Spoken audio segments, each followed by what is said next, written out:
않습니까? 제정신이 아니야 이거는. 네, 반갑습니다.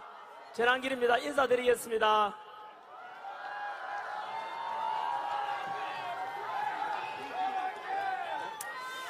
네, 여러분 먼저 고맙고 사랑합니다. 오늘이 3월 22일 주말인데 다들 각자 할 일도 많고 다른 할 일 다 제쳐놓고 이렇게 아스팔트 위에 나온 이유가 무엇이겠습니까?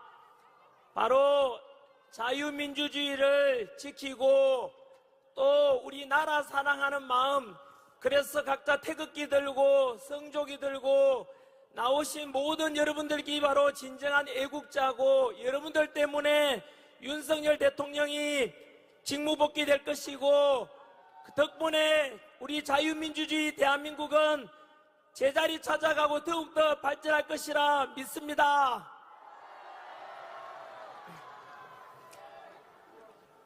네, 오늘 우리 세이브 코리아 집회는 서울에서 시작해서 부산, 대구, 광주, 대전 이렇게 다 돌고, 이제 지난주에는 구미를 돌았고요. 오늘은 강원도 춘천에 왔습니다. 여러분, 이제 중소도시를 통해서 전국 방방곡곡에 애국 시민들 찾아다니면서 인사도 드리고 2030 세대들과 미래 세대들이 더 살아갈 더 나은 대한민국 위해서 함께 만나고 이야기 나누고자 앞으로도 계속 찾아갈 것이고, 한 번 더 오늘 춘천 왔는데 강원도민 여러분 한 번 더 모두 감사드립니다. 한번 돌아보십시오. 너무 많은 사람들이 왔습니다. 한번 보십시오. 한번 둘러보십시오. 끝이 안 보일 정도로 최고입니다.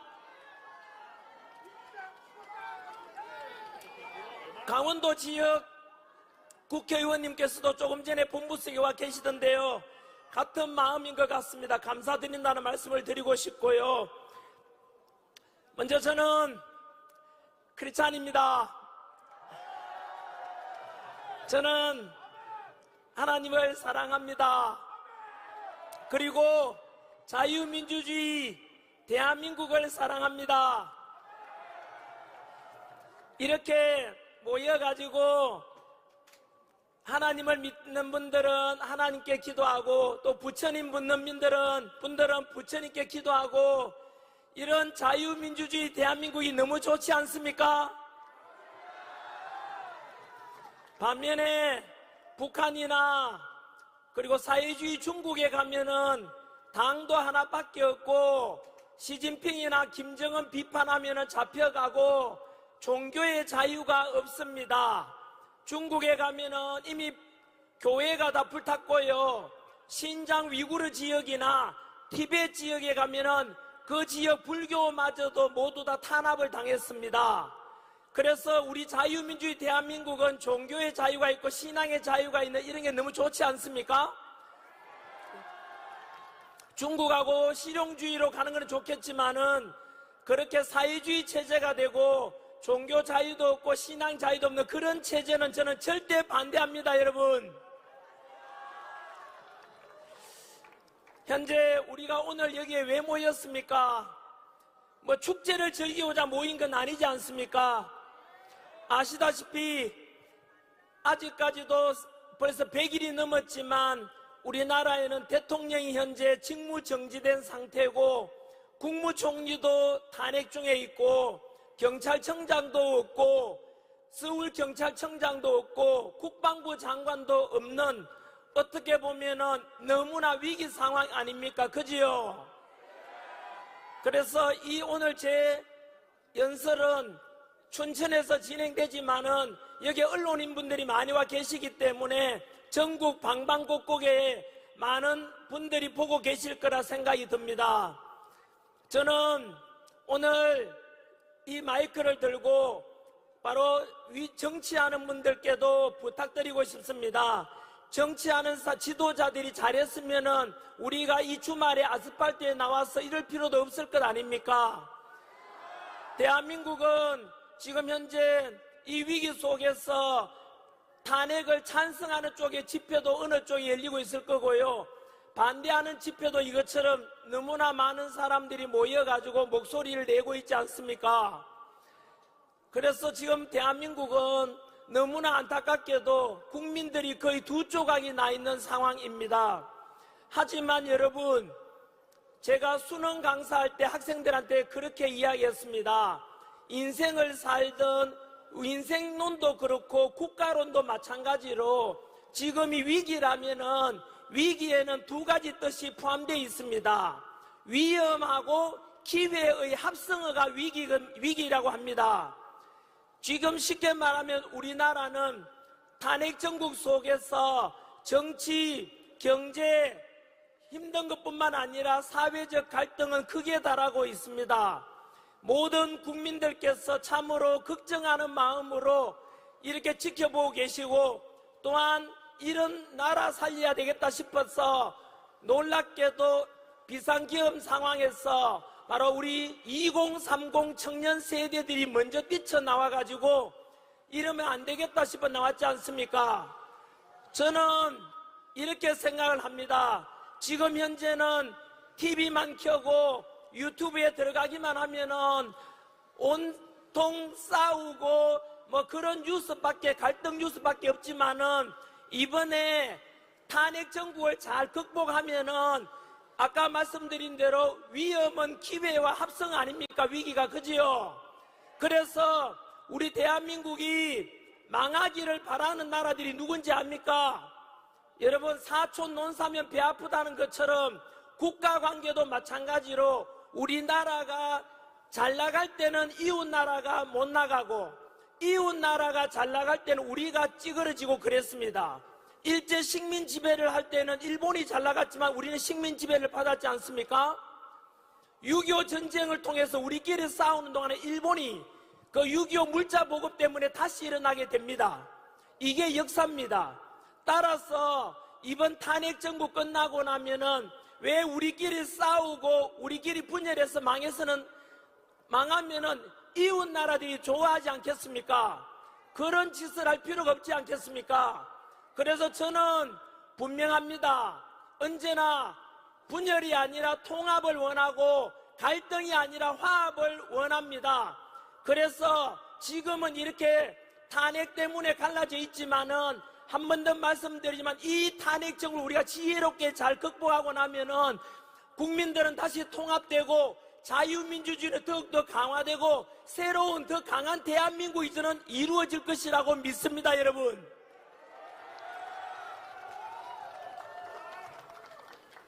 그래서 지금은 참 이렇게 혼란 속에서 아스팔트에 나왔지만은 그럼에도 불구하고 우리가 희망과 용기를 가지고 앞으로 만들어갈 우리 자유민주주의 대한민국에 대해서 오늘 저는 두 가지 말씀을 드리겠습니다. 이제 다음 주에 예상되는 우리 윤석열 대통령의 아마 헌법재판소의 탄핵에 대한 선고가 아마도 결정될 것 같습니다. 비상계엄 12월 3일 이후로 지금 110일 정도가 지났습니다. 이 기간 동안에 있었던 일에 대해서 한번 제가 역사 강사로서 시간상으로 정리를 한번 해보겠습니다. 그래서 혹시나 동영상으로 보시는 분들 중에서도 지금 여기에 모인 분들은 우리 강원도민들과 전국에서 윤석열 대통령 탄핵을 반대한다, 직무복귀를 원한다, 그래서 자칫 자유민주주의가 강화됐으면 좋겠다고 하겠지만 또 유튜브나 방송은 불특정 다수가 볼 거기 때문에 혹시라도 우리 정치적인 입장이 반대쪽에 있는 분들도 잘 들어보시면은 우리가 주장하는 바는 전한길도 주장하는 바가 단순한 윤석열 대통령의 직무복귀만을 원하는 게 아니고요. 그 이상 다시 말하면 자유민주주의 수호하고 대한민국이 발전해야 된다는 이런 생각을 가지고 자유민주주의 수호를 위해서 목소리 내고 있지 않습니까? 그렇다면은 탄핵을 찬성하는 쪽이든 반대하는 쪽이든 간에 자유민주주의를 수호하고자 하는 이 목소리에 대해서는 아무도 반대할 수가 없을 겁니다. 그렇지 않겠습니까? 지난해 우리는 12월 3일 날 깜짝 놀랄 만한 일이 있었지 않습니까? 바로 윤석열 대통령께서 비상계엄을 선포했고, 그 뒤로 12월 한 달 동안에는 탄핵이 각하되냐 아니면 의결 가결되느냐 기각되느냐 이런 논란이 많았고, 12월 달에는 그 추위 속에서 공포감 속에 살았습니다. 첫 번째는 비상계엄은 곧 내란이다 이래가지고 그 공포감 속에서 국회에서 윤석열 대통령을 탄핵시켜버렸지 않습니까? 그때 기억나십니까? 비상계엄은 내란이다 하고요. 그런데 여러분, 지금 이제 비상계엄은 내란이다라고 말하는 사람 많지 않습니다. 왜냐하면요, 예전에 이승만 대통령 때나 박정희 대통령 때도 역시 비상계엄이 선포됐던 적이 있었거든요. 하지만 비상계엄이 내란이란 말 들어본 적 있습니까? 없잖아요. 역사적으로도 대통령이 비상계엄 선포했는데 그걸 가지고 내란이라고 하는 적은 없습니다, 여러분.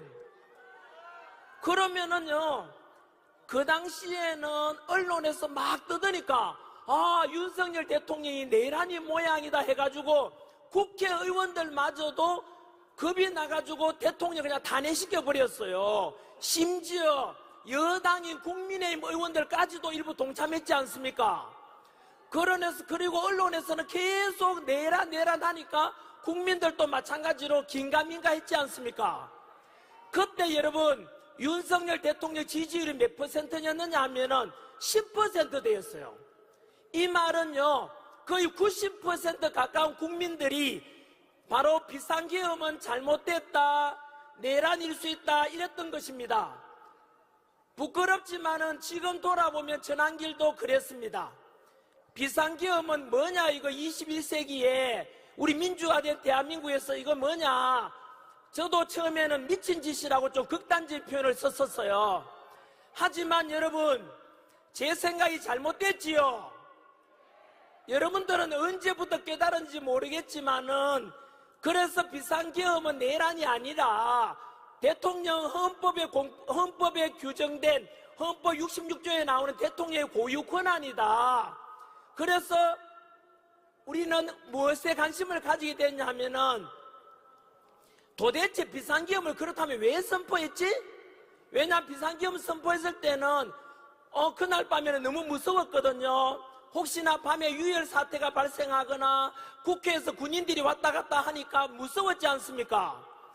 그런데 아침에 일어나 보니까 비상계엄으로 인한 헌정 중단이라든가 국정문란이 있었습니까? 없었습니까? 없었지요. 다들 알다시피 2시간 만에 국회의원들이 의사당 본회의장에서 비상계엄 해제를 의결했지요. 그것을 받은 윤석열 대통령이 국무회의를 거쳐서 6시간 만에 비상계엄이 없어졌지 않습니까? 부상자가 있습니까? 없습니까? 없죠. 이런 비상계엄 본 적이 있습니까, 여러분? 그러면 무엇일까에 대해서 우리는 궁금해할 필요가 있지 않겠습니까? 실제로 오염된 언론에 의해 가지고 비상계엄 때 막 사살조가 있었다. 그리고 며칠 전에도 아직도 선동하지요. 그때 비상계엄이 성공했더라면은 시신 담는 비닐 있잖아요. 3,000개가 준비되고 있었다라고 민주당에서 이야기하지만 그거 다 괴담이고 가짜 아닙니까? 이제 국민들은 다 알아버렸는데 아직도 민주당에서는 국민들을 속이고 국민들은 모를 것이라지만 우리 국민들이요, 지난 3개월 동안 탄핵 정국 속에서 너무 많은 걸 알아버렸어요. 금방 말씀드린 대로 비상계엄은 내란이 아니잖아요. 금방 말씀드린 대로 선관위에 군인들이 갔지만은 선관위 직원들이 전혀 피해받은 거 없잖아. 밤에 가서 그냥 검사만 하고 나왔잖아요. 국회 의정 활동을 중단시킨 것도 없잖아요. 그럼 여기 계시는 혹시나 MBC 있어요? JTBC 있어요? 그 기자분들께 한 번 더 묻겠습니다. 어제도 보니까 비상계엄을 선포한 윤석열 대통령 보고 내란 우두머리, 내란 수괴라고 하는데 그 기자분들 거짓말 아닙니까? 네? 그 내란이라는 것은 거짓말이잖아요. 거짓말을 보도하는 기자나 그 언론사는 문 닫아야 되지 않습니까? MBC 보고 있나? 너희들이 저지른 범죄가 얼마나 큰지 아느냐? 국민들을 분열시키고 선동하고 가짜뉴스로 어제 오늘까지도 비상계엄을 일으킨 선포한 윤석열 대통령 내란 수괴라고 하던데 사기꾼이잖아. MBC 기자들 반성하라고. 그거는 언론이 아니잖아요. MBC하고 JTBC는 국민 여러분 오늘 이 시간 이후로 잘 지켜보시고 다시 한 번 더 내란이라 하면은 그 방송국 문 닫을 때까지 시청하지 마십시오. 그리고 거기에 협조하는 광고 협찬하는 기업가들, 그 기업들 불매운동에 들어가야 됩니다. 그래서 비상계엄은 내란이라는 것이 거짓말로 드러났습니다. 그러면 민주당에서는 곤란했지 않습니까? 그래서 어떻게 했냐면은 어떻게든 윤석열 대통령을 내란으로 덮어 씌워야 된단 말입니다. 근데 민주당에도요 비상계엄이 내란이 아니라 걸 알았어요. 그들이 안다니까요. 그럼 어떻게 해야 되겠어요? 민주당에서는 오직 목표가 하나 있어요. 법치고 공정이고 상식이고 필요 없고 무조건 윤석열 대통령 끌어내리고 이재명을 빨리 대통령 만드는 그것밖에 없는 거예요. 왜냐하면은 바로 다음 주 3월 26일 날 이재명이가 범죄를 많이 저질렀잖아요. 근데 민주당이나 이재명 지지하는 분들께 한번 물어보고 싶어요. 민주당이나 이재명 지지하는 분들 중에서 학교 선생님이 계시거나 부모님이 계시다면 이재명 지지하는 분들은요 앞으로 학생들한테 아이들한테 뭐라고 가르쳐야 되는지 아세요? 너는 앞으로 거짓말해도 돼, 사기쳐도 돼, 음주운전해도 돼, 막무가내로 욕상욕해도 괜찮아, 그래도 대통령 후보가 될 수도 있어 라고 가르치려면 이재명을 지지하십시오. 여러분 또한 또 가르쳐야 되죠. 전과가 4범인가 뭐 5범인가 아닙니까? 그러면은 아이들한테 너희는 범죄 저질러도 해, 전과자가 돼도 돼 라고 아이들을 가르치라 이 말입니다. 대한민국에 지금 법치와 공정을 무너뜨린 게 왜 이리 됐느냐 하면은 바로 이재명 그 사법 리스크 때문에 감옥 가야 될 수도 있으니까 그거 피하려면 대통령 돼야 된다. 그러니까 이재명은 지금 누구랑 싸우는지 아세요? 자기 자신과 싸우고 있는 거예요.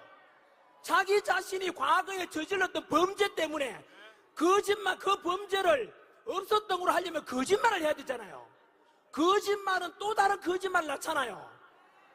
그 거짓말 안 하면 감옥 가야 되니까 법도 계속 바꾸고 판사가 오라고 해도 출두도 안 하고 어제도 안 갔잖아요. 여러분 이런 것은 저는 민주당을 지지하든 안 하든 간에 이런 것은 민주당 의원들도 사실은 부끄러운 줄 알아야 돼요. 실제로 이 방송을 보시는 분 중에서 옆에 건물에서 보시면 저 옥상에 보고 계시네요. 이재명 지지하는 분 계세요? 혹시나 이재명 지지하는 학교 선생님이나 부모님 계시면은 꼭 그렇게 학생들한테 아이들한테 가르쳐야 됩니다. 너는 범죄자가 돼도 돼, 전과 사범 돼도 돼, 그리고 너는 음주운전해도 돼. 사기쳐도 괜찮아. 전과자가 되라, 알았지? 그래도 잘 살 수 있어. 이게 여러분, 우리가 어릴 때 배웠던 보편적이고 타당한 우리의 교육이 맞습니까, 여러분? 이렇게 해서 모든 우리나라의 법치 공정 상식이 무너지고 2030 청년들이 이렇게 해서 일어나게 된 것 아닙니까? 여러분, 그리고 나서 두 가지를 제가 말씀드렸지요. 바로 비상계엄이 곧 내란이 아니라는 것이 밝혀졌죠. 어디까지 말씀드렸느냐 하면요, 민주당에서는 큰일 났죠. 무조건 윤석열 대통령을 끌어내려야만이 그 자리에 대선을 빨리 치러가지고 이재명을 빨리 대통령 시키고 싶잖아요. 근데 내란이 아닌 거야. 그럼 어떻게 해야 돼요? 내란 덮어 씌워야 되죠. 그래서 지금 여러분 민주당에서도 지금 얼쿠에서 큰일 난 짓을 한 거예요. 여러분 기억하실랑가 모르겠는데 비상계엄 직후에 원래 민주당에서는 이거 비상계엄 쓰고 있는데 아침에 해제 다 돼버리고 합법적이야. 법에 어긋나는 게 없어. 어떡하지 해서 민주당이 했는 게 뭔지 아세요?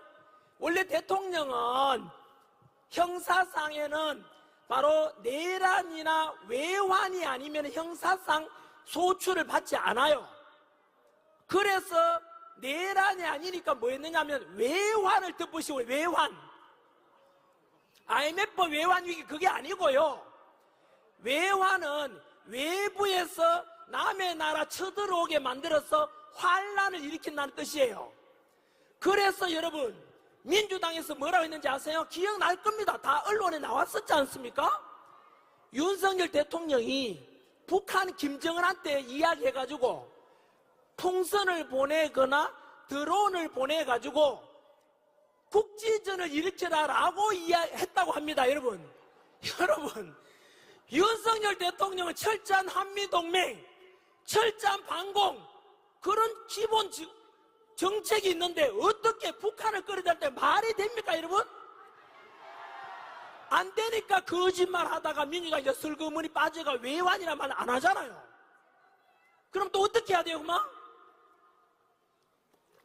여러분 두고 보시면 알겠지만은 탄핵 정부 끝나고 나면요, 민주당은요 당이 해체될 만큼 범죄를 저질렀어요. 뭐냐면은 금방 말씀드린 대로 내란죄를 덮어 씌우려니까 안 되잖아요. 거기서부터 또 거짓말이 나왔죠. 이거는 여러분 바로 헌법재판소에서 탄핵 심리 과정에서 드러난 것입니다. 바로 비상계엄 때 국회에 왔었던 특전사령관 곽종건 사령관이 있었어요. 그 곽종건 사령관한테 민주당에서는 그 당시에는 막 내란이라 분위기가 강했으니까 찾아가가지고, 야 곽종건 사령관 일로 와봐라. 네 내란에 가담했지? 내란 가담하면 사형 아니면 무기징역이야.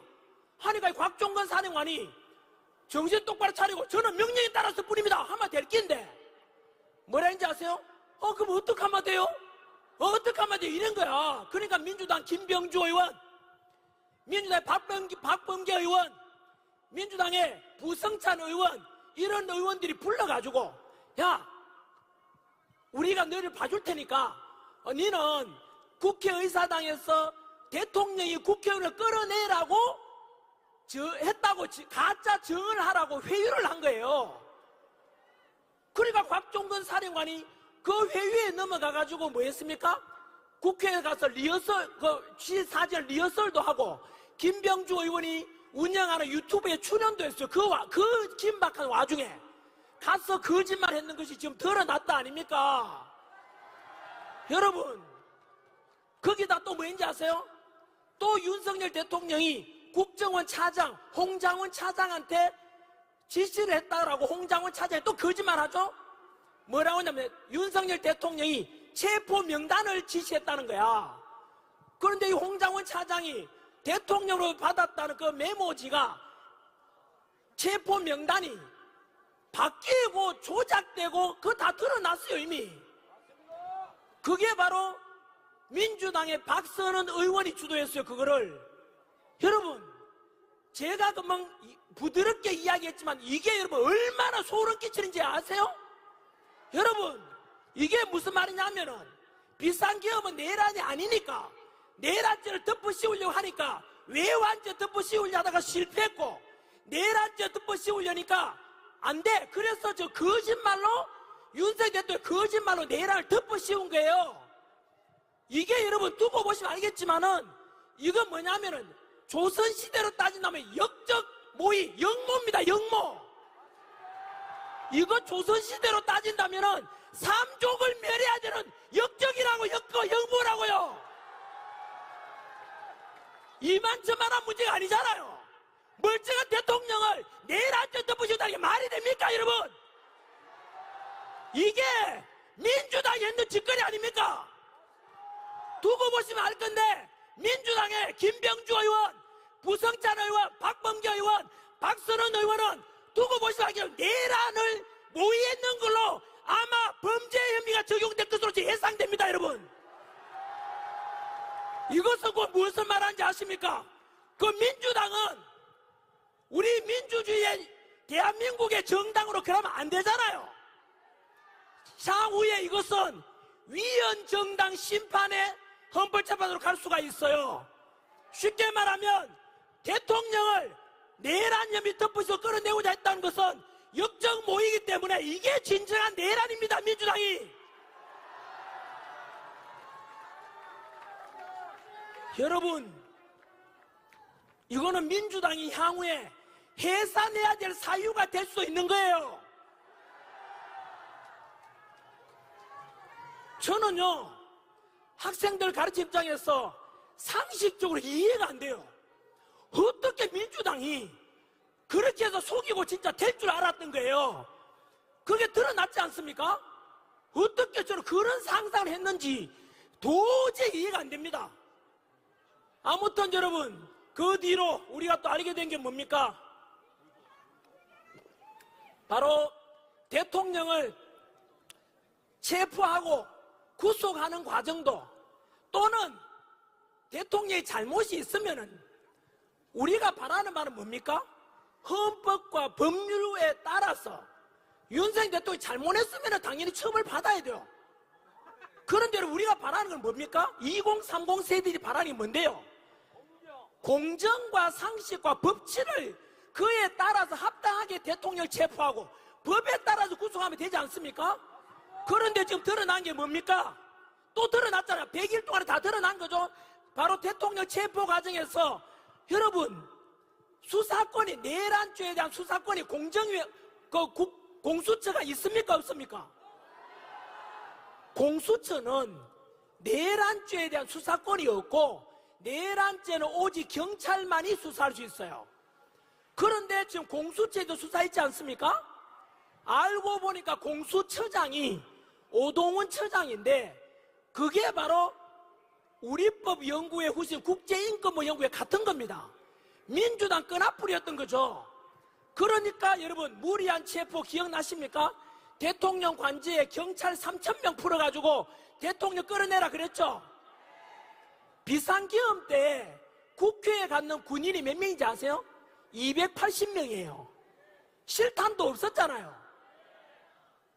그런데 여러분, 대통령 끌어내라고 했는 그 민주당의 지시를 받은 택이지요. 무려 3,000명이야, 3,000명이. 대통령 끌어내라고.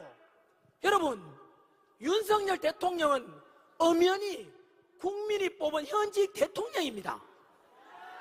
그런데 그 대통령에게 내란죄라고 하면서 끌어내라고 전 국민이 보고 전 세계가 보란 듯이 그게 여러분 상식입니까? 거기에서 우리 국민들은 분노했죠. 그리고 제가 사실은 윤석열 대통령을 굉장히 제가 지도자로서 이런 지도자 대한민국에 없다고 제가 딱 느낀 때가 바로 그때였습니다. 제가 거리에 나오게 된 것이 1단계가 그겁니다. 그때 공수처에서 바로 윤석열 대통령 체포하라고 해가지고 대통령 관저, 한남동 관저 주변에 경찰, 그때는 경찰도 3,000명 동원됐지만 한쪽에는 탄핵 찬성하는 국민들, 한쪽에는 반대하는 국민들 모였지 않습니까? 그때 민주당에서 뭐라 했는지 아세요? 총 맞더라도 끌어내라 그랬습니다. 대통령을. 그때 제가 완전히 돌아버립니다. 여러분 뭐라고 했냐고요? 경찰 보고 총 맞더라도 대통령 끌어내라 그랬거든요. 여러분 제가 공무원 강사로서 제 제자들 중에서 경찰이 정말 많습니다. 저는 그런 말 듣는 순간 저는 이거는 어떻게, 여러분 상상 한번 해보십시오. 어떻게 민주당이라는 국회의원 놈이 새끼가 어떻게 우리 경찰 보고 총 맞더라도 끌어내라고 그런 말 할 수가 있습니까 여러분? 그때 여러분 윤석열 대통령 기억나십니까? 한참 그렇게 대치 과정에서 경호처하고 경찰이 대치 와중에 윤석열 대통령께서 하신 말씀이 탄핵을 찬성하든 반대하든 다 우리 국민 아닌가? 경찰도 우리 국민이고 경호처도 우리 국민 아닌가? 한 사람도 다치게 할 수 없다. 내가 끌려가겠다 했지 않습니까? 여러분 이게 바로 진정한 지도자 아닙니까? 전국에 계시는 우리 12만 명 경찰 여러분, 총 맞더라도 끌어내라고 하는 민주당하고 경찰이든 경호처든 아무도 다치게 할 수 없다고 하는 윤석열 대통령 중에서 누가 경찰편인지 똑똑히 보고 선택하십시오.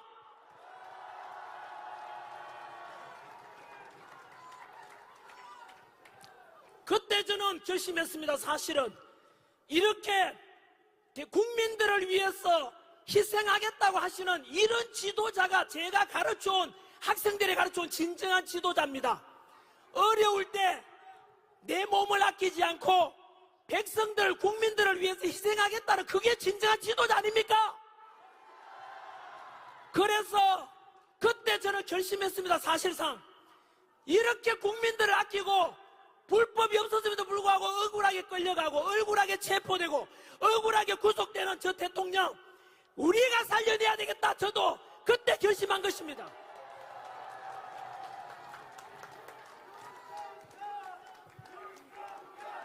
윤석열, 윤석열, 윤석열. 좋습니다. 충분히 우리 윤석열 대통령께서는 칭찬받아 마땅합니다. 그럴 자격이 있습니다. 우리나라를 이끌어갈 진정한 지도자답습니다.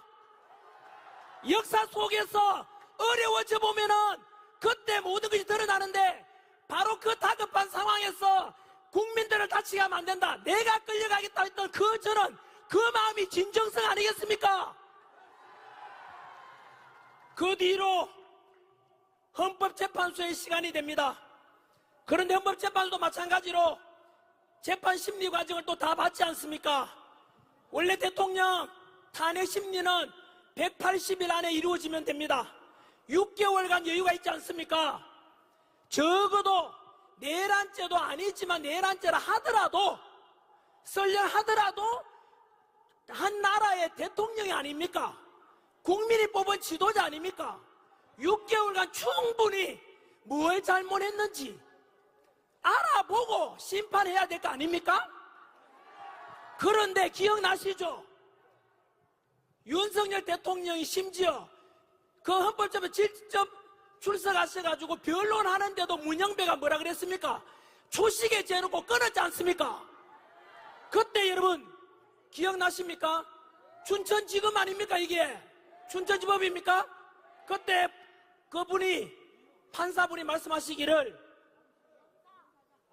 이거는 일제강점기 때 일본 판사보다 더 수악하다, 더 심하다라고 했습니다. 문영배는 헌법재판소장 대행으로서 어떻게 대통령에 대한 현직 대통령이잖아요. 그런데 자기 하수인 대하듯이 야 그만해 말하지 마 이거 아닙니까? 그때 국민들은 또 받지 않습니까?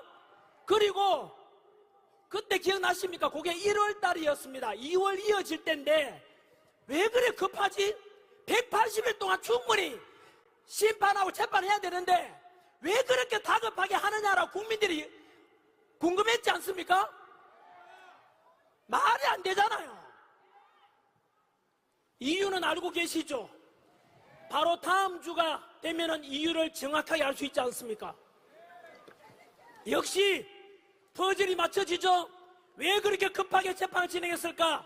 바로 3월 26일 이재명 범죄 혐의가 너무 많아. 2심도 재판 선고가 있는 날이야. 그러니까 여러분, 어쨌든 민주당의 목표가 뭐라 그랬죠? 합법 법치고 공정이고 필요 없고 이재명 대통령만 되면 된다, 그거잖아요. 그래서 이재명 친구 문영배 헌법재판소 권한 대행이 그렇게 빨리 진행하려고 했던 거예요. 왜냐하면은 이재명 감옥 가는 걸 막으려면은 빨리 대통령 후보로 나오면은 당선되면은 뭐 감옥 안 가도 된다, 이거 아닙니까? 여러분, 또 보세요. 그렇게 해서 다급하게 진행하던 헌법재판소 재판이 벌써 2월 말입니까? 벌써 끝났어. 마지막 변론까지도. 2월? 1월? 2월 16일 날 벌써요. 한 달이 지났네요? 2월 26일? 26일 날 그렇게 문영배가 서두르는 바람에 대통령 할 말도 못하게 하고 그냥 인용하겠다 뜻 아닙니까? 잘라버리겠다 이 뜻이죠. 그렇게 다급하게 해놓고는 2월 26일 날 재판 마지막 최후 변론이 끝났어요. 그런데 지금 한 달 다 돼 가는데 아직도 선고를 하고 있어요? 못하고 있어요? 못하고 있죠. 왜 그럴까요? 바로 우리 국민들이 들고 이러는 바람에 바로 그들의 각본대로 안 되는 거예요. 쉽게 말하면 여러분 기억나십니까? 처음에 윤석열 대통령이 비상기업 선포 때 지지율은 10%대밖에 안 되니까 그냥 90% 가까이 국민들이 윤석열 대통령 지지 안 하니까 박근혜 대통령 때도 그랬거든요. 박근혜 대통령 탄핵 때도 10%가 안 됐어요, 대통령 지지율이.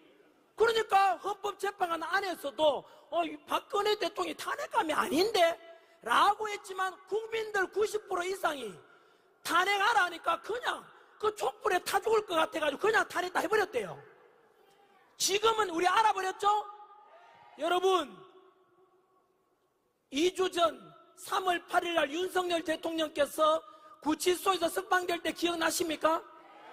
바로 구치소에 억울하게 갇혀 계셨지만 한 번도 비굴하게 굴지 않고 떳떳하게 바로 국민만 바라보고 가겠다 했고 그 구치소에 나오신 날 기억나십니까? 그날 인사하던 거 기억나십니까? 저는 그때 너무 감동했습니다. 울었습니다. 윤석열 대통령께서 눈물 꾹 참고 계시는 거 보셨어요? 그때 바로 뭐라고 말씀하셨습니까? 관제로 돌아오셔서 바로 구치소에 갇혀 계시는 윤석열 대통령을 살려낸 게 바로 누구 덕분이라 그랬습니까? 바로 국민 여러분 덕분이라 그랬지 않습니까? 2030 세대와 미래 세대 덕분이라 그랬지 않습니까? 여러분들이 윤석열 대통령 살려낸 것입니다. 자유민주를 지킨 것입니다. 여러분, 우리의 지난 한겨울부터 아스팔트 위에 그 추위 영하 속에서 외쳐왔던 자유민주의 수호 윤석열 대통령 복귀시키라는 것이 헛되지 않았다는 뜻입니다. 그러다 보니까 어느덧 윤석열 대통령 지지율이 50%를 넘었어요. 그러니까 문영배하고 이재명이 원했던 각본이 다 틀려버렸잖아요. 그래서 여러분 지금 최후 변론 끝내고 거의 한 달 가까이 돼가지만 지금 판단을 선고를 못하는 거예요. 안에서 생각이 뭐겠습니까? 여러분, 이런 속에서 우리는 이제 중간에 조금 시간이 좀 또 다 됐다고 되어 있네요. 아직 여러분 원고 절반도 못했습니다.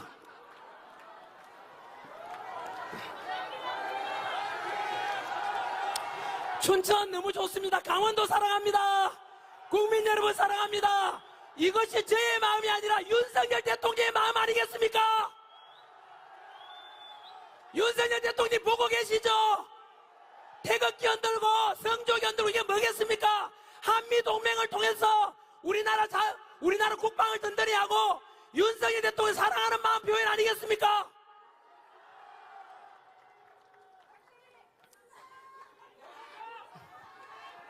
아무튼 그 탄핵 정국 속에서 이제 또 드러난 것이 선관위의 많은 문제점들도 드러났고 언론에 국민들 선동하는 거 많이 봤지 않습니까? 너무 국민들이 많이 알아버렸지요.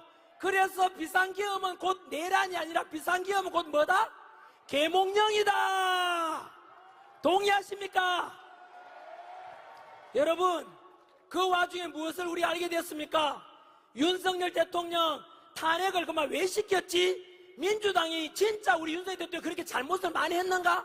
따져보니까 어이쿠, 알고 보니까 우리가 먹고 살기 바빠서 무관심했는데 민주당에서 했는 짓거리가 뭐예요?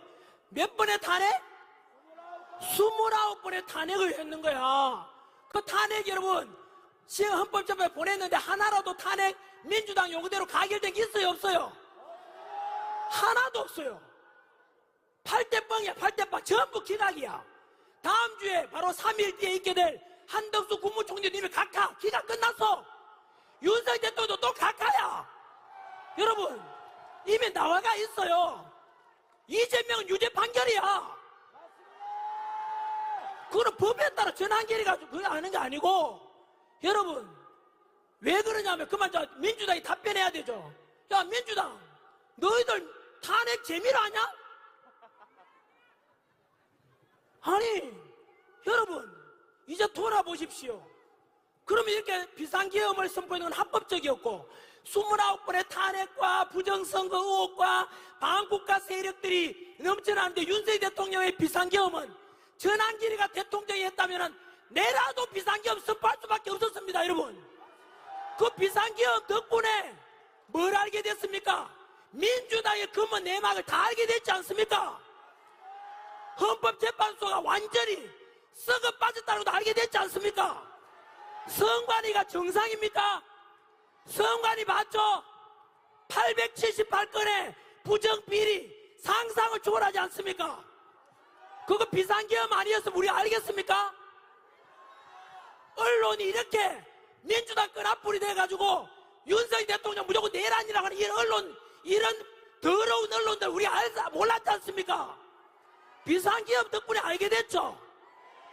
그리고 여러분 비상계엄 덕분에 또 뭘 알게 된지 아시죠?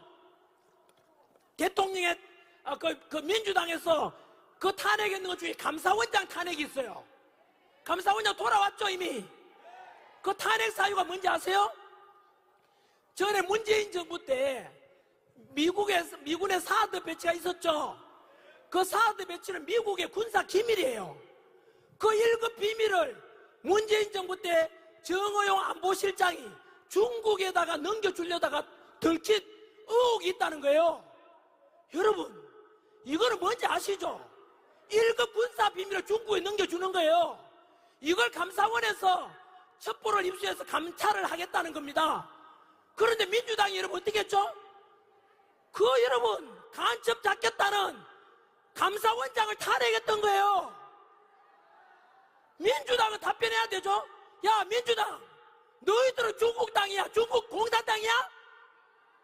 아니 어떻게 그런 걸 여러분 그런 감사원장을 탄핵한다는 것은 민주당 어느 나라 당이지 답변해야 되죠. 여러분 그뿐만 아니고요 이 또 비상계엄 계기로 알게 됐지 않습니까? 지난해 어떤 일인지 아시죠?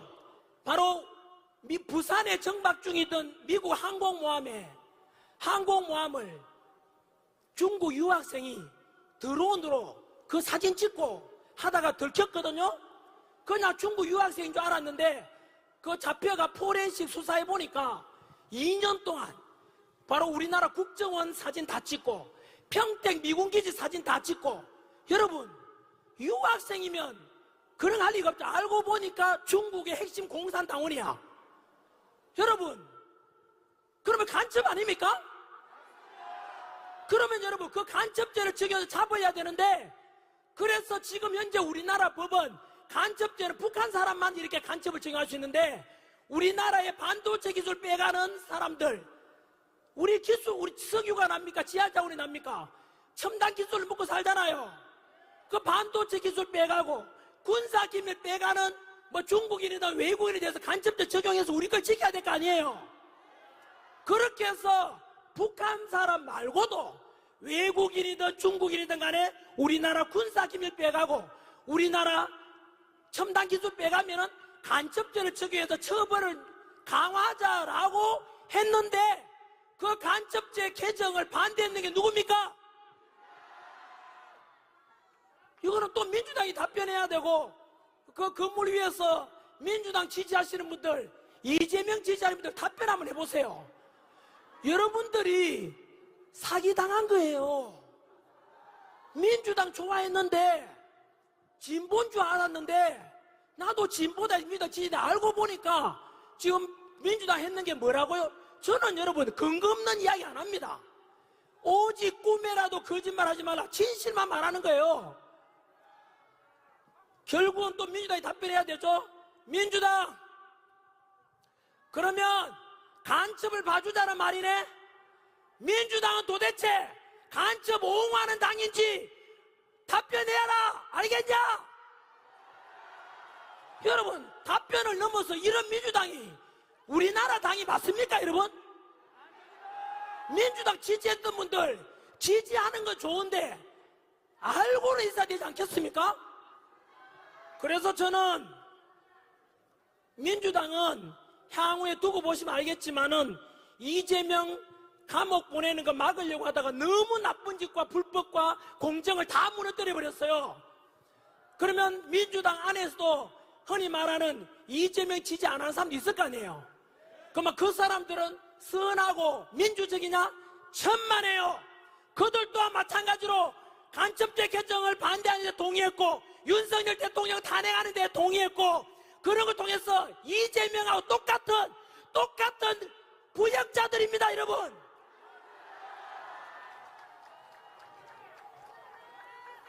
어떻게 민주당 이렇게 망가질 수 있잖아. 이해가 안 됩니다. 전환길이 지금 뭐 하고 있는지 아세요? 민주당 걱정해주고 있어요. 저지랄 하다가 민주당 우리나라에 사라지게 된다니까요. 여러분, 민주당 이름에 더불어민주당 민주가 어디 있어요? 야, 민주당 지지하는 사람들 옥상에 계시면 답변해보세요. 더불어 협박당, 카카오톡 검열한다, 여론조사에 협박한다, 간첩 편들고 있다. 더불어 간첩당 아니야 이거? 더불어 협박당이잖아. 더불어 독재당이잖아.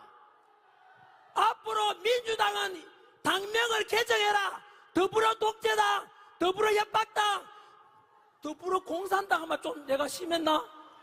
그거는 조금 두고 보겠습니다. 너무 많이 길어졌나요? 여러분, 오늘 제가 할 말이 많은데 아직 하지도 안 했어요. 이게 제가 제일 단점입니다. 혹시 우리 제가 좋아하는 또 우리 사회자님 올라오셨는데, 이렇게 해서 우리는 비상기업을 통해서 사실은 너무 많은 걸 알게 됐습니다. 오늘 이 시간 이후로 언론에서 내란 수개다, 내란 우두머리니까 빨리 그 전부 가짜입니다. 이거는 팩트입니다, 팩트. 그리고요, 재판도 안 받았잖아요. 우리 중학교 사회책에 뭐 나오는지 아세요? 원래 무죄 추정의 원칙 하는 게 있어요. 쉽게 말하면은 이재명은 지금 2심까지 왔잖아요. 하지만 이재명 보고 우리가 뭐 범죄자 그런 말을 잘 안 하잖아요. 그래도 왜? 형이 확정되지 않았으니까. 그런데 윤석열 대통령을 재판 받은 적 있어요, 없어요? 1심도 안 받았잖아. 그러면 답변해야죠. 중학교 사회책에 나와요. 무죄 추정의 원칙을 적용한다면 윤석열 대통령 보고 내란죄를 하면 돼요, 안 돼요? 안 되잖아요. 그런데 지금도 민주당에서는 내란 우두머리, 그 MBC도 똑같이 내란 우두머리. 그 자식들 전부 가짜야. 국민 선동하고 있는 거잖아요. 저는 이해가 안 된다니까요. 아무튼 비상기업 계기로 해서 국민들이 많이 알아버렸죠. 또 하나는 정치가 이렇게 중요한지를 또 다 알았죠. 정치가 혼란스러우니까 경제가 혼란스럽고 사회 갈등이 심해지는 거 알지 않습니까? 그래서 앞으로 비상기업과 우리 탄핵 정국이 끝나고 나면 지금 여러분들이 정치에 관심 갖는 만큼 더욱더 정치에 관심을 가지고 우리 매의 눈, 독수리의 눈을 가지고 민주당이 하는 짓거리를 잘 감시해야 돼요. 그래가지고 악법을 만들지 못하도록 해야 돼요. 그죠? 그래서 정치를 외면한 가장 큰 대가는 이런 말이 있어요. 플라톤에 있는 말인데요. 정치를 외면한 가장 큰 대가는 가장 저질스러운 인간들에게 지배를 당한다, 이렇게 되어 있습니다. 그래서 꼭 정치에 많이 관심 가져주시고요. 우리 오늘 행사 이거 제가 다 망가뜨린 것 같은데요. 뭐 하려고 오늘 올라왔는지 아세요? 4페이지 중에서 아직 이제 2페이지 했고요. 제가 이런 적이 처음인데 춘천과 제 강원도 도민들 너무 사랑해서 그런가 봅니다. 이거 저는 훌륭한 연설이 못 됩니다. 왜냐하면은 훌륭한 연설은요, 아까 우리 앞에 했던 분들처럼 임팩트 있게 짧게 해야 되는데 전환기는 질질 끌고 이건 뭐 제 자신이 조금 오늘 이런 적이 없었는데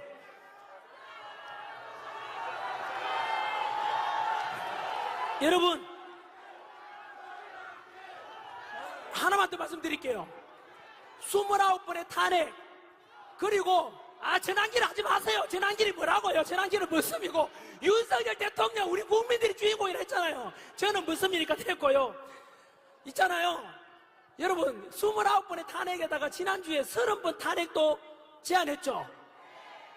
대통령의 대행에 대해 최상목까지도 40역 임명 안 한다고 또 탄핵시키겠대요. 여러분 40역이 중요합니까? 모든 대통령 권한 대행을 대신하는 최상목이 중요합니까? 최상목은 지금 국가를 대신하고 있잖아. 대통령을 40역이 그게 뭐라고? 40역 임명 안 한다고 최상목 보고 권한 대행 보고 협박했잖아요. 네 몸 조심해라 최상목. 국민 아무도 네 잡아갈 수 있다. 여러분 이게 말이 됩니까? 저는 이재명 대표의 뇌 구조가 신기해요. 이 나라가 이해가 안 됩니다. 어떻게 그 아무나 체포할 수 있다. 여러분 이게 민주당 180석이 넘는 야당 대표의 할 말이 맞습니까? 저는 제가 가르쳤던 제자들 학생들 볼까 싶어가 부끄러워 미치겠어요. 쪽팔리지 않습니까? 제정신이 아니야 이거는. 국가와 국민은 안중에 있어요 없어요? 없잖아.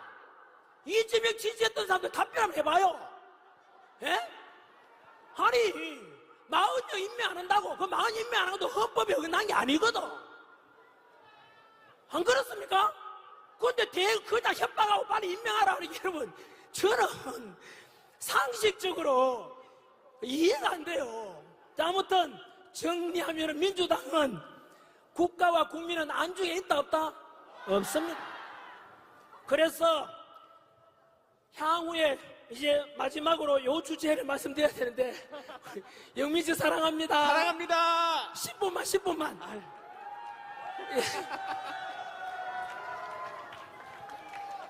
대신에 모인 김에 갈 때 그냥 가지 마시고 춘천에 닭갈비 많이 드시고 가고 편의점 가서 뭐 물건이라도 하나 사가서 춘천시에 도움을 좀 주십시오. 그래야 주변에 자영업 하시는 분들도 도움이 될 거 아닙니까? 저도 이따 하나 뭐 사먹고 가겠습니다. 여러분 저한테 묻더라고요. 참 저거는 제가 오해를 하나 풀고 가야 되겠는데요. 그 요즘 언론에 보니까 또 뉴스에 전환길이가 용산에서 윤석열 대통령이 초대해가지고 이렇게 식사까지 같이 했다는데 그거 가짜입니다 여러분. 지금 여러분 이 시국에 제가 그거 가가지고 식사하고 말이 됩니까?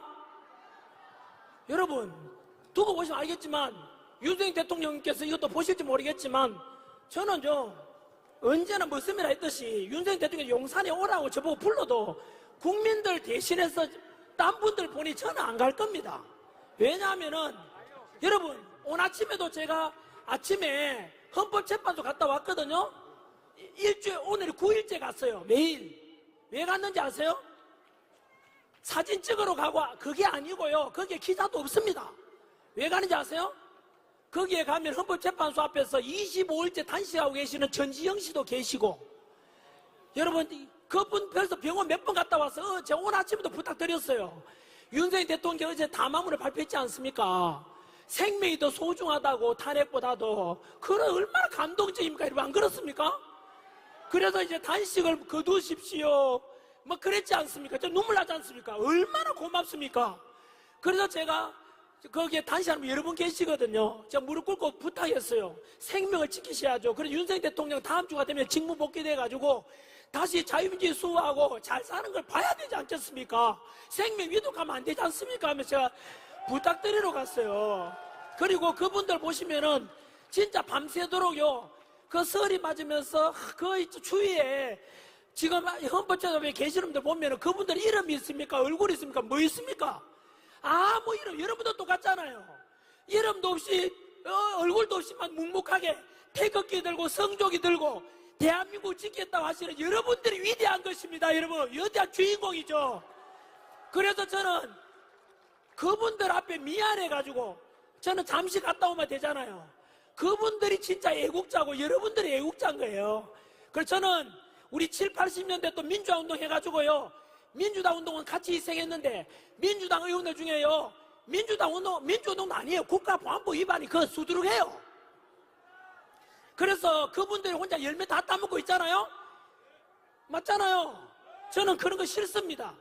그래서 진짜 여러분들이 아스팔트 위에 나오신 이름 없이 얼굴 없이 오직 윤석열 대통령 살려내자, 탄핵 빨리 기각해라, 석방해라, 그분들이 진짜 위대한, 여러분들이 위대한 주인공인 거예요. 아무튼 아까 그런 거는 가짜뉴스라는 말씀을 드리고 제가 이제 7분 남았네요. 뭐냐면 저보고 기자가 질문했어요. 윤석열 대통령이 다음 주에 월요일 되면은 한덕수 국무총리 각하될 거고, 수요일이 되면 이재명 2심 선고가 있고, 이틀 뒤 28일인가요? 바로 3월 28일 되면은 아마 금요일 날 윤석열 대통령에 대한 탄핵에 대한 선고가, 그죠? 될 가능성이 제일 큰데요. 그러면 여러분들 저한테 묻더라고요. 전한길은 그러면은 과연 탄핵에 대해서 어떻게 결과가 나올 거라 보느냐. 저는 뭐 확신합니다. 여러 번 말씀드렸는데 100% 각하. 100% 각하 아니면은 기각입니다. 각하가 많아지게 되면, 결과론적으로는 각하 있는 사람들이 많아지게 되면은 한두 명 있잖아요. 8명 중에 한두 명이 각하면 몇 명이 남죠? 2명, 6명이 남죠. 6명 중에서 2명만 만약에 나는 기각이다 하면은 결국은 6명 안 되니까 탄핵이 인용돼요, 안 돼요? 안 돼요. 그래서 각하가 한두 명만 있어도 결국은 기각되는 거예요. 그래서 저는 100% 각하를 주장했고, 그 결론적으로는 기각으로 나올 건데요. 그러면 전한길은 만약에 인용이 된다면은, 파면된다면은 헌법재판소의 결정에 승복을 할 것인가 묻더라고요. 저는 분명히 말씀드립니다. 전한길은 갈등과 분열을, 폭력을 원하지 않습니다. 통합과 화합과 평화를 주장했고, 지금까지 집회가 오늘 9번째인데 단 한 명의 부상자도 없습니다. 폭력을 원하지 않습니다. 우리는 평화를 원합니다. 그래서 헌법재판소에 만약에 그럴 가능성 없지만 인용되고 윤석열 대통령이 파면이 된다면 저는 승복은 합니다. 다만 분명한 조건이 있습니다. 무엇이냐면 그 헌법재판소의 결정에는 법치와 공정과 상식이 전제될 때만이 그 결과에 대해서 승복할 것입니다. 아시다시피 이미 헌법재판소의 그 재판 심리 과정에 보시면 알겠지만, 헌법재판소의 탄핵 소추안이 갈 때 전체 80%가 되는 내란죄에 대한 이미 빠졌습니다. 따라서 껍데기만 남고, 도리어낸 껍데기만 남은 그 탄핵 소추안은 절대로 인용할 수가 없는 것입니다. 그래서 내란죄를 빼고, 쉽게 말하면 제 흔히 예를 드는데 짜장면을 시켰는데 짜장면은 안 오고 단무지만 왔어요. 그게 짜장면을 먹으라면 말이 됩니까? 두 번째, 저는 법 전문가 아니라서 잘 모릅니다만은 대한민국 최고의 헌법 전문가 권위자 허영 교수님이라고 계십니다. 그 교수님의 말씀에 의하면 헌법재판 심리 과정에서 벌써 10가지가 넘는 바로 법에 어긋난 불법적인 법치에 어긋난 절차 과정이 10가지가 된다. 불법이 10가지가 있었다 이 말입니다. 그러면 불법적으로 여러분 10가지가 불법이 되는데 그렇게 해서 나온 인용을 받아들일 수가 있습니까 없습니까? 자, 정리하면은 저는 분명히 답변합니다. 헌법재판소의 심판에 나는 승복한다. 다만 저는 전제 조건이 법치와 공정과 절차에 대해서 다 따랐을 때만이 저는 승복할 것입니다. 그렇다면 전환길은 그러면 저는 저항권 행사할 건데 헌법에 위배되냐? 폭력을 조장하냐? 아니라는 걸 헌법에 근거해서 답변드리겠습니다. 우리 헌법 전문에 보면 우리 헌법 전문에는 불의에 한거한 4.19 혁명 정신, 민주 정신을 계승한다라고 되어 있습니다. 여러분, 지금 헌법재판소에는 아까 말씀드린 대로 이미 10가지의 법에 어긋난 재판 심리가 있었고 본질적인 내란죄를 빼고 심리를 하고 있지 않습니까? 이미 불의한 재판관들 문영배, 이미선, 정정미, 정계선 다 불의한 재판관들입니다. 문영배 부도덕성 이름이 다 드러났지 않습니까? 이미선 여동생 이상희 변호사가 대통령 퇴진 주장했지 않습니까? 정계선 자기 남편 황필기 변호사가 대통령 퇴진 탄핵 주장했지 않습니까? 재판 회피 신청을 하는 게 법치입니다. 상식입니다. 정정민은 주적이 누구냐? 북한이라고 말할 수도 없다고 했던 재판관입니다. 이런 속에서 헌법 정신에 맞춰보겠습니다. 여러분, 금방 말씀드린 대로 10가지 넘는 법에 어긋난 심리가 있었고 본질적인 내란죄를 빼고 이렇게 해서 엉망투성이의 심판을 하고 있는데 불의한 거 맞지 않습니까?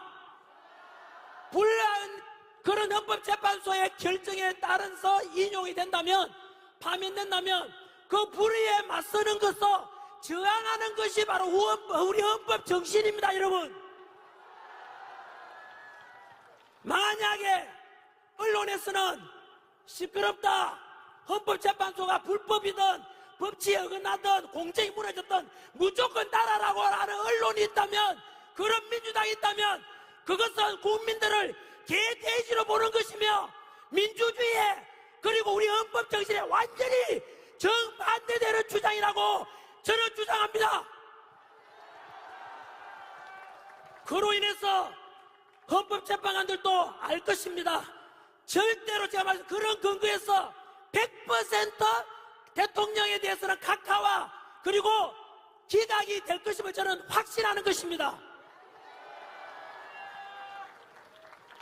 마지막 2분만. 결정되고 난 뒤에는 제가 요거는 다음 주는 제가 어디더라? 울산을 갑니다. 세이브 코리아. 저는 울산 가는데 울산 가서 한 말씀 드리겠습니다. 그때는 아마도 헌법재판소 심리가 끝났을, 선고가 끝났을 때쯤 싶은데, 만약에요, 각하가 되거나 기각되지 않습니까? 1차적으로 윤석열 대통령 직무 복귀하겠죠? 그 다음에 우리가 해야 될 일이 있습니다. 여러분, 정치는 기본적으로 2가지 정치는 해야 될 게 있습니다. 정직해야 되고 책임을 져야 됩니다. 그러면 여러분, 12월 3일 비상계엄 이후로 지금까지 115일, 다음 주에 115일 되는데 지금까지 모든 국민들이 갈등을 빚었고 경제적인 손실이 어마어마하고 그리고 국민들은 차가워 이미 돌아가신 분이 2분이 계시지 않습니까? 그 모든 것을 일으킨 것은 누구 때문입니까? 탄핵을 주장했던 민주당이 모든 것의 원흉 아닙니까? 책임을 져야 될 거 아닙니까? 죽어가신 분들과 우리가 이렇게 고통스럽게 한겨울부터 100일 동안 투쟁해온 것에 국민들 분열시킨 것이 다 누구 때문입니까? 민주당 때문 아닙니까? 반드시 책임을 물어야 됩니다. 그래서 민주당에서는 대통령에 대해서 아까 말씀드린 내란을 또 모의했지 않습니까? 책임을 물어야 될 것입니다. 그리고 국민들 분열시켰던 MBC를 포함한 거짓으로 선동해서 내란이라고 했던 언론사들에 대해서 반드시 책임을 물을 것입니다. 그리고 대통령을 끌어내라고 했던 그 불법적인 수사기관 공수처 해체해야 됩니다. 서부지법에 바로 대통령 영장 발부했던 바로 이순영, 그 다음에 신한미, 그리고 차은경, 그 판사들 공통점이 뭡니까? 우리법연구회 오동훈도 마찬가지죠. 우리법연구회와 국제임금법 연구회 출신 아닙니까? 좌파 사조직 없애야 됩니다. 그리고 선관위 부정비리투성이 아닙니까? 쓰레기 덩어리입니다. 지금 부정선거 의혹도 너무 많습니다.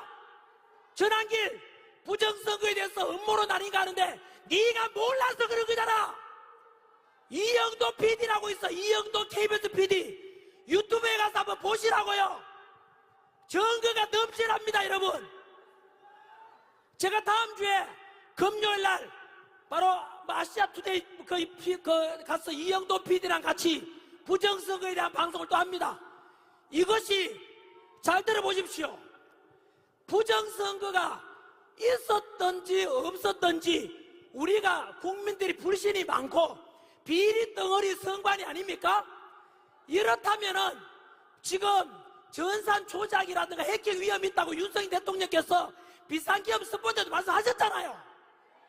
그렇다면 이거는 여당이든 야당이든 선관위 직원이든 모든 국민들이 앞으로 치러질 대통령 선거든 지방선거든 국회의원 선거든 간에 부정선거 의혹이 조금이라도 없애고 가야 되는 게 정상 아닙니까?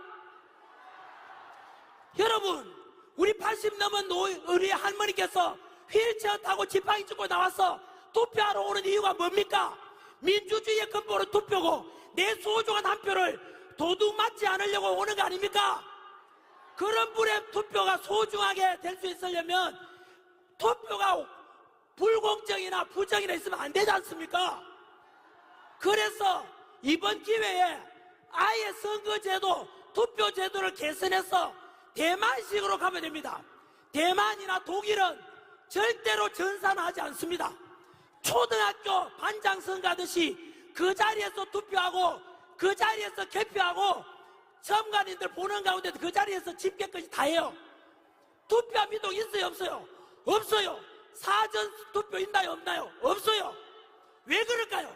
그 나라들이 IT 강국이야. 반도체 수출 1등입니다. 독일도 전산하지 않습니다. 대만도 그렇게 전산하지 않습니다. 왜 그럴까요? 바로 한 표, 할머니의 한 표, 누구든 한 표 소중하니까 그 부정에 대한 의혹을 완전히 없앤다는 뜻 아닙니까? 우리도 여러분 다음에 선거를 위해서 이거를 개선하고 하는 게 상식 아닙니까? 국민들이 들고 일어나야 됩니다. 지금 제가 이렇게 아무리 주장해도 MBC와 민주당 이런 끈앞을 언론들하고 민주당에서는 전환길 보고 뭐라 하는지 아세요? 여러분, 부정선거에 대한 것이 의혹이 있든 없든 털고 가고 개선하자는 게 뭐가 나쁩니까 여러분? 민주당 답변하라고. 만약에 이대로 선거제도 개선하지 않고 간다면 사전투표 부정선거 의혹이 너무 많습니다. 이영도 PD가 유튜브 한번 보십시오.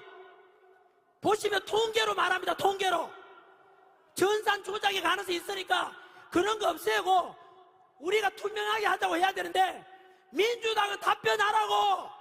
앞으로 부정선거에 관한 의혹을 없애자 하니까 개선하자고 하는데도 아니 끝까지 듣고 가자 가면 민주당이 부정선거를 하겠다는 뜻입니다.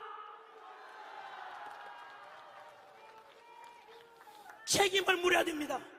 반드시 이번에 대통령 직무 복귀하고 나면 우리에게 알려진 계몽령으로 알려졌던 것들 선관위와 헌법재판소와 언론과 그리고 바로 공수처라든가 그리고 다음 제가 이야기할 때는 민노총하고 또 정조조 이야기도 좀 하겠습니다. 오늘은 여기까지 하겠습니다.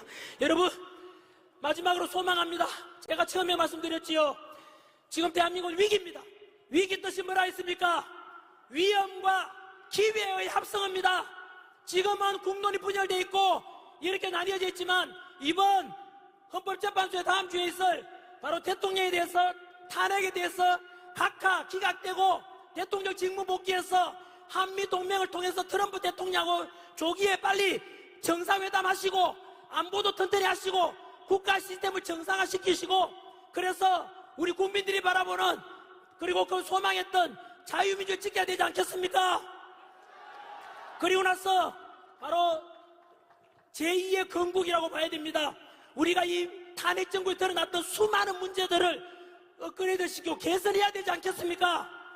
그래서 국민 여러분, 지금까지 윤석열 대통령 살려내라고 이렇게 외쳤다면 절대 지치면 안 됩니다. 이제부터 시작입니다. 그래서 선거제도도 그렇고 헌법재판소도 그렇고 이런 모든 부조리한 것들을 가장 공정하고 가장 법치에 맞게 다 개선해야 되지 않겠습니까? 반드시 해야 됩니다. 그래서 우리 2030 세대들과 미래 세대들, 아들, 딸, 손자, 손녀들이 살아가는 대한민국은 절대로 중국한테 먹히지 말고 바로 사회주의가 되거나 공산주의 되지 말고 자유민주주의가 마음껏 정의와 공의가 걸처럼 마르지 않는 강물처럼 흐르게 해야 되고 그래서 마음껏 청년들이 도전할 수 있고 지금 남녀 갈등 만들어 놓은 문재인 정부 때 보십시오. 페미다 남녀 갈등 갈라치기 했잖아요. 그거 개선해서 남녀 서로 사랑 많이 하고 아이도 많이 놓고 마음껏 대한민국에 도전할 수 있는 그런 자유함이 넘치는 대한민국 만들어줘야 되지 않겠습니까? 그래서 우리 지금까지 여러분들께서 한겨울 아스팔트에 나오고 한겨울에 윤석열 대통령 직무 복귀시켜야 된다, 대한민국 살려내야 된다라고 그 외쳤던 것에 대해서 절대로 약화되지 마시고 끝까지 윤석열 대통령 우리 정부 성공시킬 때까지 끝까지 지지를 보내주십시오. 여러분, 저도 끝까지 함께하고 다음 주가 되면 이 언론들의 좌파론에 맞서 제가 언론사를 차립니다.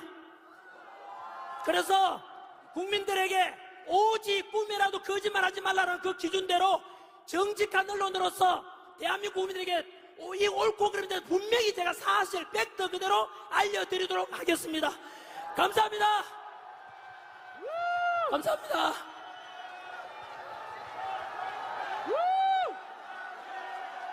지난 길 말고 윤석열